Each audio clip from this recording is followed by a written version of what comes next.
رسول الله حبيب الله رسول الله حبيب الله رسول الله حبيب الله.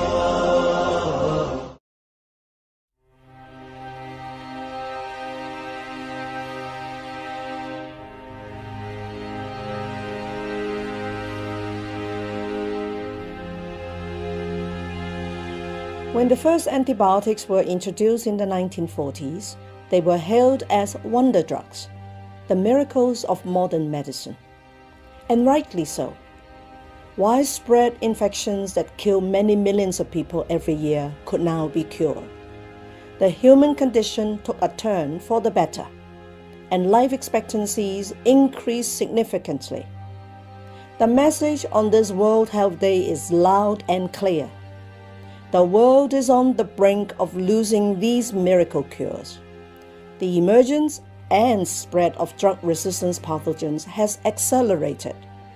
More and more essential medicines are failing.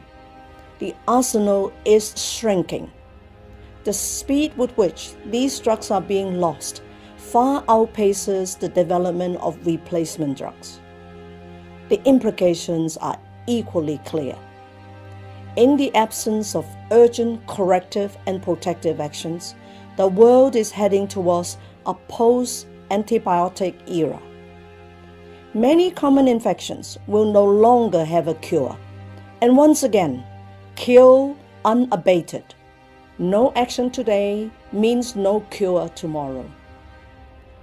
At a time of multiple calamities in the world, we cannot allow the loss of essential medicines, essential cures for many millions of people, to become the next global crisis.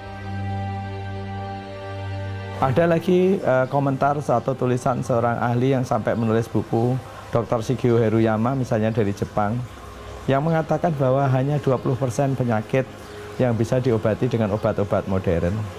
Artinya ada celah, ada gap yang begitu besar antara banyaknya jenis obat-obat modern yang beredar yang diproduksi oleh pabrik-pabrik besar dengan yang bisa benar-benar disembuhkan oleh obat-obat tersebut. Ketika ilmu itu pindah dari panduan Islam, maka pasti ada yang kurang. Itu otomatis, Pak. Karena seharusnya kemampuan manusia yang terbatas, waktu manusia yang terbatas, potensi harta yang terbatas, itu seharusnya betul-betul dilakukan atau ditumpahkan untuk melakukan kajian penelitian terhadap hal-hal yang menjadi panduan dalam Quran. Kalau itu ada panduan dalam Quran dan hadis Nabi, maka otomatis dia sesuatu yang pasti diperlukan oleh seluruh manusia. Al-Quranul Karim menyebut kata syifa itu 6 kali. 4 kali berupa masdar, yang kedua berupa kata kerja, fi'il. Yang kata kerjanya pun kata kerja mudhari' bentuknya. Jadi mudhari' itu adalah kata kerja sekarang dan yang akan datang. Kata syifa yang pertama ada surat Yunus ayat 57, ada surat An-Nahl ayat 68-69, ada surat Al-Isra ayat 82, ada surat Fussilat ayat 44. Dari 4 ayat ini, 3 asyifa itu untuk Quranul Karim. Contohnya adalah surat Yunus 57, ya ayuhan nas qad ja'atkum mau'izatum mir rabbikum wa syifaa'ul lima fis sudur wa huda wa rahmah lil mu'minin. Telah datang pada kalian nasihat dari Tuhan kalian dan obat untuk yang ada dalam dada kalian sebagai petunjuk rahmat bagi orang-orang yang beriman. Jadi Al-Quran itulah syifa, di dalam Al-Quran lah terdapat syifa. Hanya satu yang berbicara tentang masalah fisik atau materi sifatnya, yaitu yang surat An-Nahl. Wa auha rabbuk ilan nahli an ittakhidhi minal jibali buyuta wa minasy syajari wa mimma ya'rishun thumma kuli min kulli thamarati fasluki subula rabbik dhulula yakhruj min butuniha syarab mukhtalifun alwanu fihi shifaa'un linnas. Jadi Allah yang menggambarkan tentang lebah yang membuat rumah di gunung, di pohon-pohon dan seterusnya, sampai kemudian keluar dari perutnya minuman dengan berbagai macam warna. Itu adalah syifa linnas, obat bagi manusia. Dengan 4 itu ternyata hanya satu yang sifatnya non-Quran, yang 3 adalah Quran. Adapun yang 2 kata kerja yang fi'il mudhari' adalah dalam surah At-Taubah ayat 14 dan Asy-Syu'ara ayat 80. Yang ayat At-taubah adalah Allah yang sebagai fa'il, sebagai subjek dari yashfi.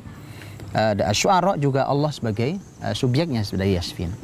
Itu artinya bahwa orang yang berobat tetap bersandarnya tidak boleh pada obatnya atau pada dokternya. Walaupun kita melihat ada 4 itu berbicara tentang masalah obatnya, tetapi di dalam 2 itu berbicara tentang tindakan. Ternyata manusia ahli, seorang dokter ahli segala macam itu dia bekerja, tetapi penyembuhnya tetap Allah Subhanahu wa taala.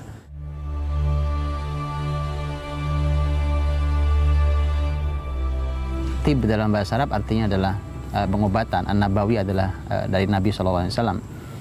Dan di dalam Islam, subhanallah, inilah indahnya bahwa, inilah dahsyatnya, Rasulullah SAW memberikan petunjuk sampai pada masalah pengobatan.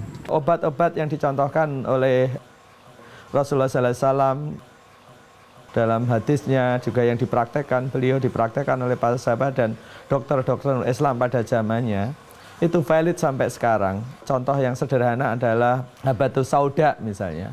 Sekarang diburu bangsa-bangsa di dunia, bahkan dipatenkan di negeri seperti Amerika karena terbukti khasiatnya sebagai obat. Yang sangat menarik adalah bahwa kalimat keyakinan, dan keyakinan ini hadir dari iman yang sangat kuat. Di antaranya adalah kalimatnya Imam Ibnu Hajar dalam Fathul Bari ketika beliau mengatakan bahwa pengobatan Nabi pasti lebih ampuh karena pengobatan Nabi Shallallahu Alaihi Wasallam sumbernya adalah wahyu. Sementara pengobatan yang lain sumbernya adalah uji coba dan percobaan. Bahkan kalimat Ibnu Qayyim sendiri yang mengatakan bahwa kalau Anda tidak sembuh dengan Al-Quran, maka Anda tidak mungkin sembuh dengan yang lain. Ada sekitar 100 lebih tanaman yang namanya disebut di Al-Quran atau di Al-Hadis yang memiliki khasiat untuk sebagai obat. Nah, maka kemudian tidak aneh kalau berikutnya adalah lahir para ilmuwan muslim di bidang pengobatan. Dan nama-nama besar itu kita kenal. Umpamanya kita mengenal Az-Zahrawi. Az-Zahrawi sampai hari ini masih disebut sebagai bapak bedah. Sama mengejutkannya dengan buku Al-Qanun fit Tib karya Ibnu Sina. Dia diterjemah ke berbagai macam bahasa di dunia, bahkan dia menjadi rujukan utama untuk ilmu kedokteran di Eropa sampai abad 15 kurang lebih. Jadi Tibbun Nabawi itu artinya adalah pengobatan Nabi, dan sumbernya berarti ada 2. Satu adalah Quran, seperti kalimat Ibnu Qayyim tadi, dan yang kedua adalah langsung dari Nabi Shallallahu Alaihi Wasallam yang beliau juga sumbernya adalah wahyu. Wa ma yantiqu 'anil hawa in huwa illa wahyu yuha. Nabi tidak pernah bicara berdasarkan hawa nafsunya, tapi Nabi bicara berdasarkan wahyu.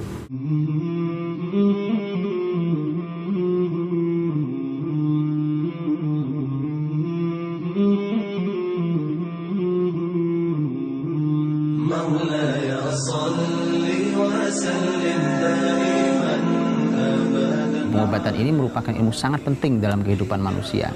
Itulah mengapa Rasulullah SAW sangat banyak hadis-hadis beliau yang bicara tentang masalah pengobatan, masalah kesehatan, berbagai macam, bahkan petunjuk Nabi sangat detail tentang masalah pengobatan. Kalau hari ini kita belum menemukan obat dari sebuah penyakit yang berat, itu faktornya bukan tidak ada obatnya. Itu perlu orang-orang besar untuk meneliti, dan tentu Islam akan memberikan petunjuk itu. Kalau dalam Sahih Bukhari Nabi bersabda, ma anzalallahu da'an illa anzala syifaan. Allah tidak menurunkan penyakit kecuali Allah menurunkan obatnya. Kalau dalam Sahih Muslim Nabi mengatakan ma anzalallahu likulli da'in dawa. Setiap penyakit mesti ada obatnya.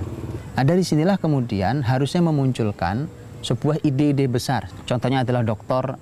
Jamil Al-Qudsi. Ini salah seorang dokter spesialis penyakit dalam asli Yordan.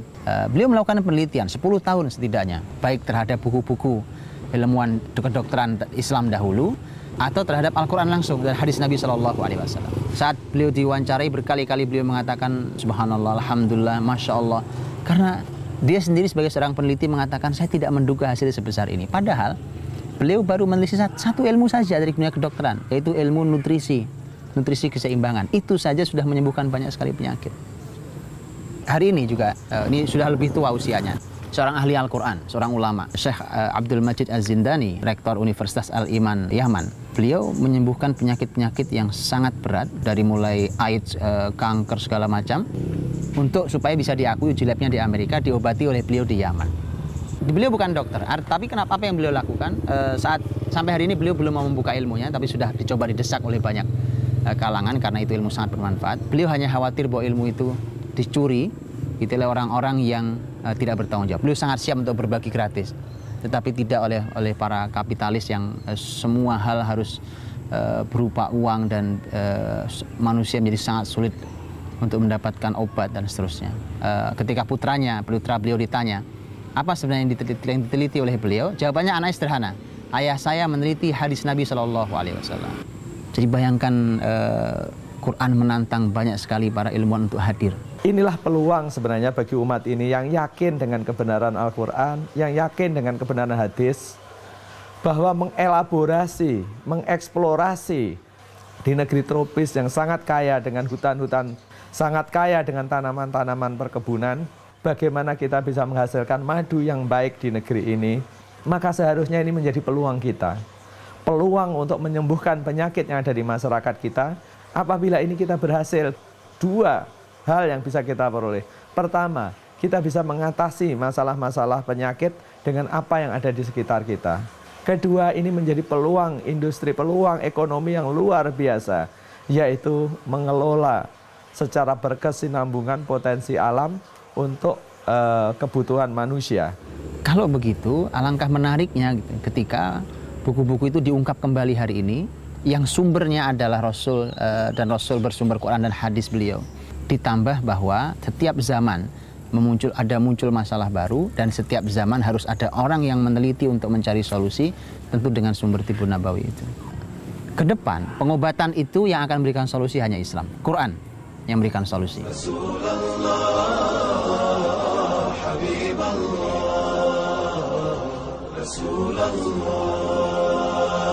Habibullah.